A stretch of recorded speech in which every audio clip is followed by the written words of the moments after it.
Oh my god! Oh god damn!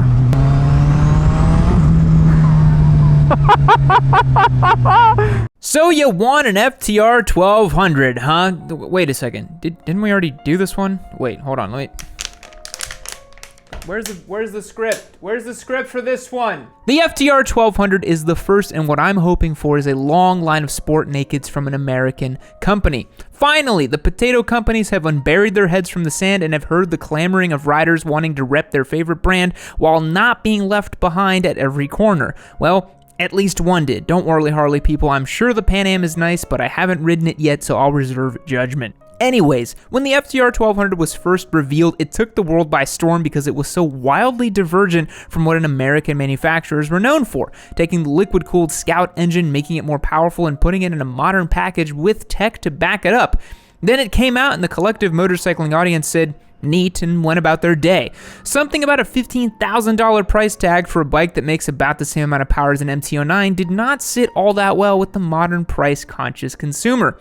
That being said, it's still a motorcycle that generates a lot of interest, and today I'm going to give you my thoughts on the bike. If you're interested in Spite's take, go ahead and watch his long-form Living With. It's filled with a bunch of shouting and loud exhaust. Instead, this video is going to be filled with a bunch of shouting and memes. We'd like to give you some variety in your media diet around here. Now, before we go on, we've had the FTR in the shop for just about 4 months as part of our intermediate bike giveaway series. This is our lovely Goldilocks zone between beginner steeds and insane hyperbikes, and best of all, we give away the bike to one lucky person out there in the audience. If you're interested in getting your hat thrown in the ring for this here FTR, click the link down below and check out shop.yammie.co. We've just finished our bike finder feature where you can get bike-specific parts for your ride and get entered to win with every dollar you spend. Or maybe you don't own a bike, but you want some gear and a chance to win. Well, we've got you covered there too with helmets, boots, gloves, jackets, and more. Click that link down below and check out the new and improved YN Moto store, and once again, every dollar you spend is an entry to win.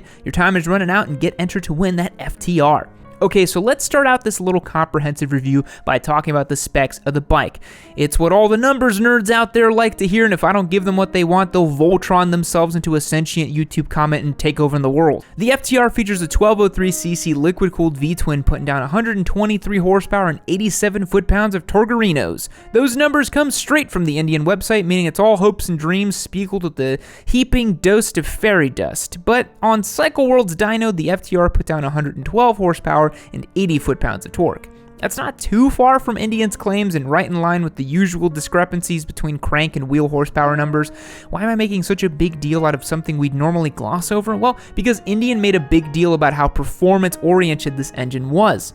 They specifically said that it was not a rotted-out version of the Scout motor, but a completely different map, new timings, different cam profiles, and all that stuff. So, did Indian make a good engine? Yes. If you're a typical American cruiser rider and you get on the FTR, you're going to be in for a completely different riding experience. It's much more European in the way it revs out, and I say that as a sincere compliment. If you're trying to make a V-twin and compete with the boys across the pond, you're swimming with the likes of Ducati, and it's 1,000 years of V-twin experience in the KTM with the LC8 powerful enough to split the world in half like a doomsday machine cooked up in the fever dreams of Nikola Tesla.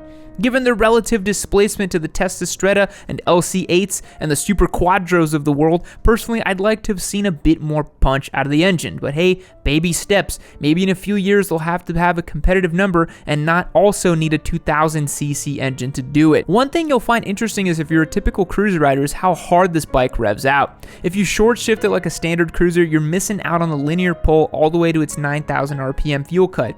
Admittedly, torque is a little bit herky-jerky below 4,000 RPM, but that has more to do with the emissions regulation than anything else. A tune is going to smooth that out as it has for our bike. It's still not flawless, but it's not irritating and doesn't detract from the ride. It's worth pointing out that the bike has different ride modes, some modern nannies, but we'll get into that a little bit later. Oh, and don't decat the bike unless you want to be at full song. It's louder than the thundering orgasm of Zeus begetting yet another illegitimate demigod who will one day grow up to fight some mythical beast or something. If you're really getting after it in a straight line, the second thing you're going to notice is the transmission. Grabbing gears on the FTR is done the old-fashioned way since it doesn't have a quick shifter, but it's quirky. The time between gears is just a little bit longer than other sport nakeds than to just pop right into the next gear. Don't get me wrong, it's not super slow, but it is noticeable. It's like shifting an old 1970s V8. You'll feel a pause between pulling in the clutch, clicking up a gear, and then getting back into the throttle. It actually feels a little bit more visceral and engaging than transmissions in Japanese offerings, which work like a finely wound timepiece. You can really feel the mechanical nature of the bike, and it adds a lot of character to the ride. Some emozione, if you will.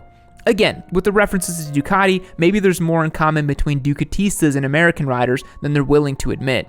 Next up, let's talk about suspension, wheel, and tire combination on the bike. This is where things start to go sideways for ye old FTR. Let's start with the good, the suspension.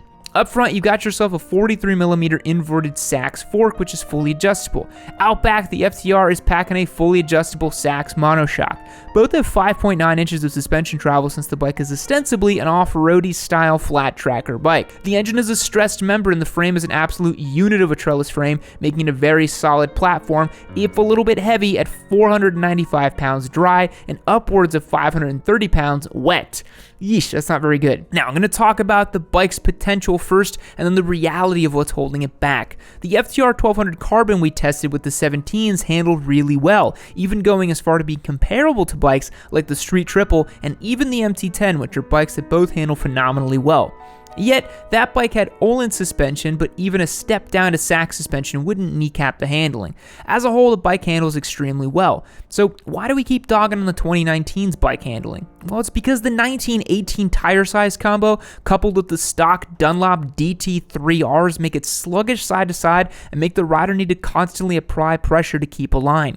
We all know what the front tire radius does the handling, but the rear on this bike requires roasting on its own. It's a 150 section tire and the profile is basically flat across the top. This means you're going to find the edge a lot faster than you expect, and worse, the tire's edge grip is completely laughable. When we first got the bike, I started riding around in it like I normally would, and when you roll on the throttle with the bike leaned over, you can feel the torque ripping the tire off the ground. It's comically easy to start get the rear chattering and slip, which is not good, especially if you're not used to it or you're expecting a normal response from your tires.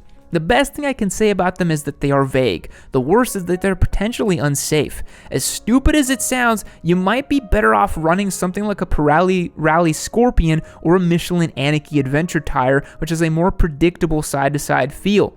If you're still have an aggressive look and all the poser cred to say that your bike can totally handle off-road, even though you and I both know you're just riding on the street and you just LARP as Poltaras in your off time. As I said before, all those troubles go away with the 17-inch rims and real rubber, so if you're honest with yourself about your dirt riding habits and you don't care too much about the flat track cosplay, then I would highly recommend going with the new FTR-S. It'll handle much more predictably and it won't feel like it's trying to buck you off. Oh, and the bike's got Brembos with braided steel lines from the factory, so that is nice. With all that being said, the 2019 FTR does have a suite of electronic rider aids that help keep its worst handling characteristics in check and help keep the wheel down when you lay on the throttle. First off, you've got a decent sized TFT dash with a touchscreen, so if you've got one of those gloves with the tech finger in it, it's gonna work. It's got two different gauge layouts which aren't customizable, which is a bit of a bummer, but they do show you everything you need to know. There's a sport, road, and rain mode with a track option that allows you to separately disable wheelie and traction control, as well as the lean-sensitive ABS. Personally, given how the rubber feels, I'd leave that on at all times. You can pair up your phone, run navigation, all the normal stuff you'd expect from a bike playing in the premium price tier. Once again, it might sound like I'm making a mountain out of a molehill, talking about stuff that's just an afterthought on a lot of bikes over $12,000, but again, the Sportster 1200 costs $1,200, and the Scout didn't have any of this stuff. Seeing a base level of technological sophistication from an American motorcycle is nice. And before the leather daddies start talking about their infotainment setups, I'm talking about smaller bikes that aren't just weekend toys for dentists. Now, let's have a chat about the price. The FTR1200S, as we have it retailed, is for $14,999.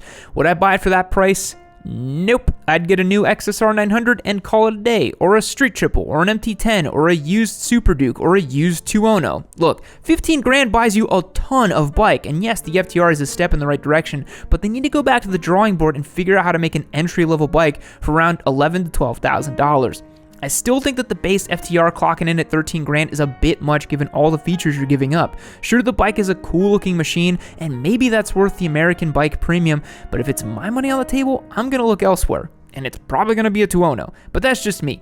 The FTR is an extremely popular motorcycle, and it's selling well enough for Indian to have 4 different versions up for sale. Who knows, maybe in a few years there'll be a different dozen to choose from like the Ducati Scrambler line. The FTR1200 is a bit of a confused motorcycle. On the one hand, it handles like a sport bike. On the other hand, it's kind of like this wannabe off-road flat tracky thing. But in that middle ground is a weird, nuanced, and very unique motorcycle that has tickled me in ways that not many other bikes I've ridden has. I thoroughly enjoyed my time with the FTR1200 and thought it was a ton of fun to ride, even if a used SV650 can destroy it at the drag strip. Don't forget that your last day to get entered to win the FTR1200S we're giving away is December 10th. Click the link down below and get yourself signed up while you can. Despite my misgivings, it's still a fun bike to ride and a breath of fresh air in the motorcycle market in America. Check out shop.yammie.co where you can get all kinds of parts and accessories for your bike, and every dollar you spend is an entry to win. Who knows, maybe the FTR will show up in your driveway. Fact: a solar eclipse helped end a 6-year war in 585 BCE, when the sky suddenly darkened during a battle between the Lydians and the Medes in modern Turkey. Soldiers took it as a sign to cease fighting. Goodbye. Keep watching Yammie Noob.